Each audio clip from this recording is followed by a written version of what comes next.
Anywhere else in the world, they'd be running for their lives, but this is Syria. It's a slow procession, the body language of mental exhaustion and fear. They may not know what lies ahead of them. They've only been able to bring what they can carry, but they feel there's no other option but to leave Eastern Ghouta.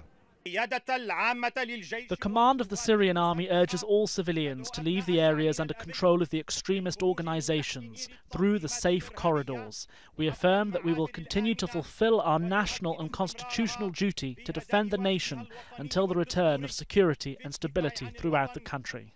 There is no United Nations operation here, and you'd be mistaken to expect a full ceasefire. Not far away, reports of airstrikes killing more civilians. One of several districts, Zamalka, hit again. On Friday, activists had reported incendiary bombing, which Russia had denied. The head of the main Syrian opposition group criticized the UN for failure to protect people. We hold the United Nations and the Security Council directly responsible for being silent around these crimes and for failing to take action to prevent these crimes. But let us not forget that the Syrian regime holds direct responsibility for these crimes, along with the countries that continue to stand by it. Airstrikes are known to often coincide with such operations to evacuate civilians. The opposition say it's a deliberate ploy to cause more terror.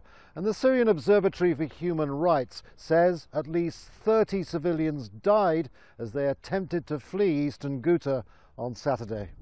In a separate battle, civilians caught between the Kurdish YPG and the Turkish-backed Free Syrian Army fighting in Afrin had been leaving in larger numbers, and the Turkish military denied attacking the city hospital, killing 16 people on Friday.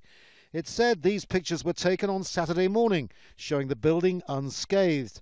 But the Syrian Observatory for Human Rights had shown video of a damaged building it claims is the hospital.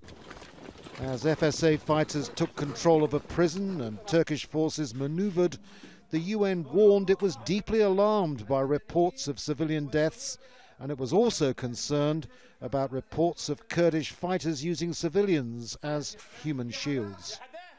Andrew Simmons, Al Jazeera, Kilis, on the Turkish-Syrian border.